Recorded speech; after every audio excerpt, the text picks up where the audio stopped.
Tonight, some clouds, low 52, winds southeast at 10 to 15 miles per hour.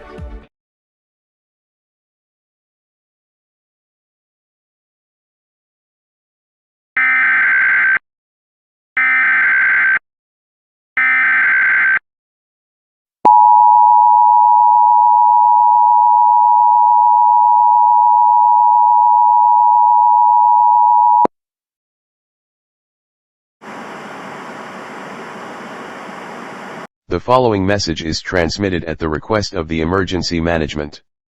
Mandatory evacuation Los Despensas. Shelter location Old Memorial Middle School.